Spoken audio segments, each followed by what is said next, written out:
بسم اللہ الرحمن الرحیم۔ دی مسلم پوسٹ کے معزز سامعین و ناظرین السلام علیکم۔ ایک نئی ویڈیو کے ساتھ باسط زمان آپ کی خدمت میں حاضر ہے۔ آج ہم بات کریں گے سلطان بایزید ثانی کے بارے میں، جو سلطان محمد فاتح علیہ الرحمہ کے بیٹے تھے۔ سلطان بایزید ثانی 1481 عیسوی کو تخت پر براجمان ہوئے اور ان کا دور حکومت 1512 عیسوی تک رہا۔ بایزید فطرتاً سلطان تھا، بچپن سے ہی ادب کا دلدادہ، علم شریعت کا ماہر اور فلکیات کا شائق تھا۔ اپنی سلطنت کے مختلف علاقوں کو ایک دوسرے سے ملانے کی خاطر یونان اور بلغاریہ کے تجربہ کار انجینئرز کی مدد سے راستوں اور پلوں کا ایک جال بچھا دیا اور اس کام کو نہایت خوبی سے سر انجام دیا۔ امیر جمشید، جو کہ سلطان بایزید ثانی کا بھائی تھا، بروسا میں مقیم تھا۔ جب اسے اپنے باپ کے وصال کی خبر پہنچی تو اپنے ماتحت علاقوں میں رہنے والے لوگوں سے دولت عثمانیہ پر اپنی فرمانروائی کا اعتراف کرانے میں کامیاب ہو گیا۔ جب بروسا اور اس کے گرد و نواح کے علاقوں میں حالات اس کے حق میں سازگار ہو گئے تو اس نے اپنے بھائی کی طرف قاصد روانہ کیا اور صلح کا مطالبہ کیا اور یہ تجویز پیش کی کہ وہ اس کے حق میں سلطنت سے دستبردار ہو جائے۔ سلطان بایزید نے دستبرداری سے انکار کر دیا کیونکہ محمد فاتح نے اپنے بعد زمام اقتدار سنبھالنے کی وصیت انہی کو کی تھی، لیکن جمشید اس پر راضی نہ تھا۔ اس نے دوبارہ قاصد بھیجا اور اپنے بھائی یزید کے سامنے یہ تجویز پیش کی کہ دولت عثمانیہ کو 2 حصوں میں تقسیم کر لیا جائے، یورپی سلطنت پر بایزید حکومت کرے اور ایشیائی سلطنت پر جمشید۔ لیکن بایزید نے اس تجویز سے بھی اتفاق نہ کیا، بلکہ تقسیم مملکت کی تجویز کو سرے سے ٹھکرا دیا، کیونکہ وہ اس عظیم سلطنت کو 2 ٹکڑوں میں نہیں بانٹنا چاہتا تھا، جس کی تعمیر اور وحدت کے لیے اس کے آباء و اجداد نے سخت محنت کی تھی۔ بایزید نے سلطنت کو یکجا رکھنے کا مصمم ارادہ کر لیا، ایک بہت بڑا لشکر ترتیب دیا اور اس کی قیادت کرتا ہوا بروسا پر حملہ آور ہو گیا۔ جمشید کو شکست ہوئی اور وہ بروسا سے سلطان مصر کتبائی کی طرف مصر بھاگ گیا۔ مصری سلطان نے اسے خوش آمدید کہا، اس کی خوب تعظیم و تکریم کی اور اسے اور اس کے خاندان کو سفر کے تمام اخراجات دے کر حجاز مقدس کی طرف روانہ کر دیا تاکہ وہ فریضہ حج ادا کر سکیں۔ جب جمشید ارض مقدس سے مصر لوٹا تو سلطان بایزید نے اسے یہ کہلا بھیجا کہ کس وجہ سے تو آج حج میں دینی فرائض ادا کر رہا ہے اور کیوں دنیوی معاملات میں کوشاں ہے، حالانکہ یہ ملک اللہ کے حکم سے میرے مقدر میں ہے، پھر تو کیوں اللہ تعالیٰ کے ارادے اور مشیت کے آڑے آتا ہے؟ جمشید نے جواب دیا، کیا یہ بات کرین انصاف ہے کہ تو عیش و عشرت اور راحت و آرام کی زندگی گزارے اور اپنے دن عیش و نشاط میں بسر کرے اور میں ہر قسم کی راحت و آرام اور لذت سے محروم رہوں اور اپنا سر کانٹوں پر رکھ دوں؟ جمشید نے انادول کے سرداروں سے ساز باز کی، انہیں بایزید کے خلاف ابھارا، ان کے ساتھ مل کر تخت پر قبضہ کرنے کی کوشش کی لیکن شکست کھائی، دوبارہ کوشش کی، اس بار بھی شکست کھائی۔ جمشید روڈس دوڑ گیا اور وہاں کے فرمانروا سے مدد کی درخواست کی۔ روڈس نے پہلے اس سے اتفاق کیا لیکن بایزید کے خوف سے پھر اس سے غداری کی اور یوں جمشید روڈس میں قیدی بن کر زندگی کے دن پورے کرنے لگا۔ مقدس یوحنا کے گھوڑ سوار نے اس خطرناک گروی کی بدولت بہت سے فوائد حاصل کیے، کبھی بایزید سے اور کبھی قاہرہ میں جمشید کے طرفداروں سے، اور جب روڈس کا فرمانروا بہت بڑی دولت کما چکا تو یہ قیمتی متاع پوپ انوسنٹ ہشتم کے ہاتھوں بیچ دی۔ جب پوپ انوسنٹ ہشتم فوت ہوا تو اس پر سکندر ششم نے قبضہ کر لیا، لیکن بالآخر زیادہ عرصہ تک جمشید زندہ نہ رہا، وہ بہت جلد قتل کر دیا گیا اور الزام بایزید ثانی کے سر دھر دیا، جس نے اپنے بھائی کے خطروں سے نجات حاصل کر۔ سلطان بایزید مسلمانوں کے درمیان کسی قسم کی خون ریزی نہیں چاہتا تھا، اسی لیے بایزید نے 1491 میں سلطان مصر کی خدمت میں اپنا قاصد بھیجا اور ان تمام قلعوں کی چابیاں ان کے حوالے کر دی جن پر مصریوں نے کچھ عرصہ پہلے قبضہ کر لیا تھا۔ سلطان مصر نے صلح کے اس پیغام کو خوش آمدید کہا، تمام عثمانی قیدیوں کو رہا کر دیا اور یوں 1491 میں بایزید کی پالیسی نے عثمانیوں اور ممالک کے درمیان صلح کے معاہدے میں اپنا حصہ ڈالا۔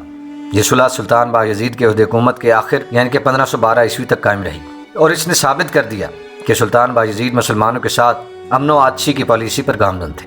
سلطان بایزید کے عہد حکومت میں پہلا روسی سفیر 1492 عیسوی کو استنبول پہنچا۔ 1492 کو روسی سفیر کا آنا، اس کے بعد ماسکو کے ڈوک ایفان کے عہد میں سفارتی تعلقات کا آگے بڑھنا اور اس کے نتیجے میں دشمنوں کو عثمانی سلطان کی طرف سے فوائد اور خصوصی مراعات حاصل ہونا، در حقیقت ملت اسلامیہ کے دشمنوں کے سامنے ایک دروازہ کھولنے کے مترادف تھا تاکہ وہ ہماری کمزوری سے آگاہ ہوں اور ہمارے رازوں کو جانیں اور پھر امت میں پھوٹ ڈالنے، اس کو تباہ و برباد کرنے اور مسلمانوں کے عقائد و نظریات کو کمزور کرنے میں کامیاب ہوں۔ لہٰذا بایزید کے عہد حکومت میں ہی ماسکو کا ڈوک ایفان ثالث ماسکو کی امارات مسلمانوں کے ہاتھ سے چھیننے میں کامیاب ہو گیا اور اسلامی ریاستوں میں نفوذ کا سلسلہ شروع ہو گیا۔ اس کا ہرگز یہ مطلب نہیں کہ سلطان بایزید نے ان حالات میں کمزور موقف اختیار کر لیا تھا اور روسیوں کو اسلامی علاقوں میں نفوذ کا موقع مل گیا تھا، بلکہ وجہ یہ تھی کہ عثمانیوں کو مشکل حالات کا سامنا تھا اور پورے مشرقی یورپ میں توسیع کو روکنے کے لیے دشمنان اسلام کے خلاف برسر پیکار تھے۔ اندلس میں مسلمانوں کے ساتھ بہت برا سلوک جاری تھا۔ ہسپانیہ نے مسلمانوں کو جبراً نصرانی بنانے کے لیے وحشیانہ قوانین تشکیل دیے اور ان پر زندگی اجیرن کر دی۔ تاکہ وہ جزیرہ نمائے ایبریا سے کوچ کر جائیں۔ مجبوراً مسلمانوں نے، جنہیں ہسپانوی عیسائی مور کہتے تھے، ہسپانیہ کے مختلف علاقوں میں بغاوت کا علم بلند کر دیا، اور وہ تمام علاقے جہاں مسلمان آباد تھے، خواہ وہ اکثریت میں تھے یا اقلیت میں، مسیحی مظالم کے خلاف اٹھ کھڑے ہوئے۔ بالخصوص گرناتا اور بلنسیا کے علاقے جہاں مسلمانوں کی تعداد کافی تھی، بغاوت کی ان شعلوں کو بغیر کسی رحم دلی اور نرمی کے بجھا دیا گیا، اور ہسپانوی حکومت کی طرف سے ان کے ساتھ کسی نرمی کا سلوک نہ کیا گیا، کیونکہ وہ خود بھی یہی چاہتے تھے کہ مسلمانوں کے بارے میں لوگوں کے دلوں میں زیادہ سے زیادہ نفرت اور کینہ پیدا ہو۔ دوسری طرف مسلمانوں کی نظریں فطرتاً مشرق و مغرب کے مسلمان بادشاہوں پر لگی ہوئی تھیں کہ شاید وہ انہیں ان مظالم سے نجات دلانے کی کوئی سبیل کریں۔ اسی وجہ سے سلطان کو یکے بعد دیگرے کئی خطوط ارسال کیے اور ان سے گزارش کی کہ وہ ان کی مدد کریں۔ سلطان بایزید بذات خود کئی مشکلات کا سامنا کر رہا تھا جو اندلس جانے والے مجاہدین کے راستے میں رکاوٹ تھے، اور سب سے بڑی مشکل یہ تھی کہ سلطان کے اپنے بھائی جمشید سے انبن ہو گئی تھی، جو تخت و تاج کے لیے کوشاں تھا۔ امیر جمشید کی وجہ سے روما میں پوپ اور یورپی ملکوں سے بھی تعلقات کشیدہ تھے۔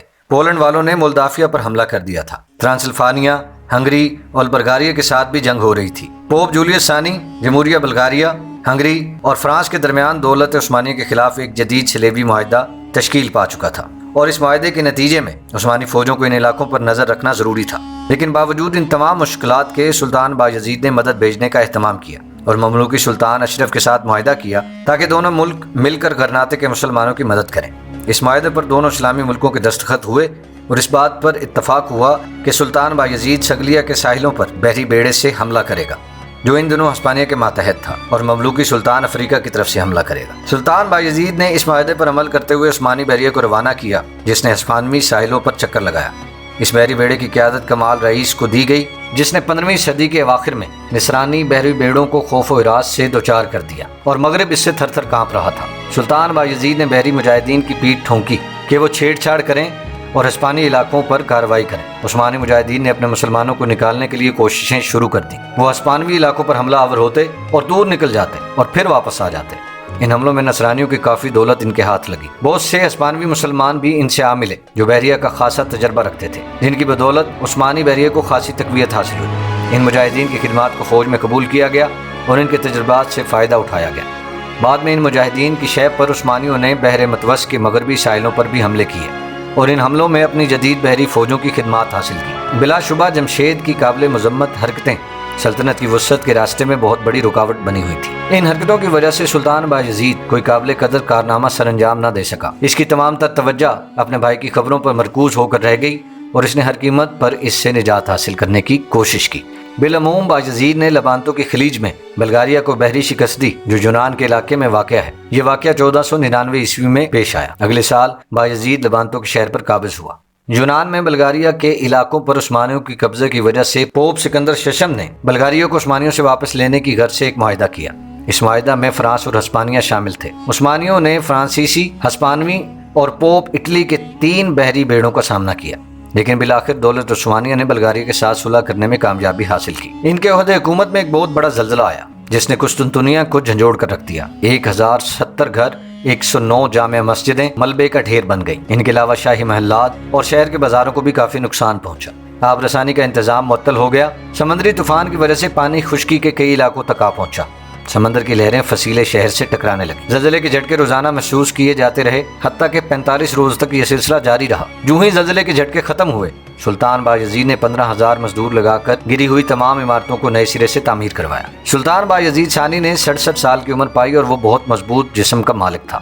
سلطان بایزید عربی اور اسلامی علوم کے ماہر تھے، اور اسی طرح فلکیات کے علوم میں بھی کافی مہارت رکھتے تھے۔ ادب سے خصوصی لگاؤ تھا۔ شعراء اور علماء کے قدردان تھے۔ 30 سے زیادہ شعراء اور علماء کے لیے خصوصی وظائف مقرر کیے۔ وہ خود بھی ایک بہت اچھے شاعر تھے۔ ان کے اشعار میں عظمت خداوندی اور قدرت الہی کے بڑے عمیق احساسات پائے جاتے ہیں۔ الغرض یہ کہ سلطان بایزید ایک پکے سچے مسلمان تھے۔ 18 صفر 918 ہجری بمطابق 25 اپریل 1512 عیسوی کو سلطان اپنے بیٹے سلیم کے حق میں تخت و تاج سے دستبردار ہو گیا۔ سلطان سلیم، جن کا عرصہ حکومت 7 سال ہے، کو لشکر کی پشت پناہی بھی حاصل تھی، کیونکہ لشکر کی نظریں سلیم پر لگی ہوئی تھیں، اور فوج ان سے امید رکھتی تھی کہ وہ دولت عثمانی کی جنگی سرگرمیوں میں کافی حد تک اضافہ کرے گا اور فتوحات کی تحریک آگے کی طرف بڑھائے گا۔ اسی لیے لشکر نے بایزید کی مخالفت کرتے ہوئے فوراً سلیم کو ان کی جگہ دولت عثمانیہ کا تاجور نامزد کر دیا۔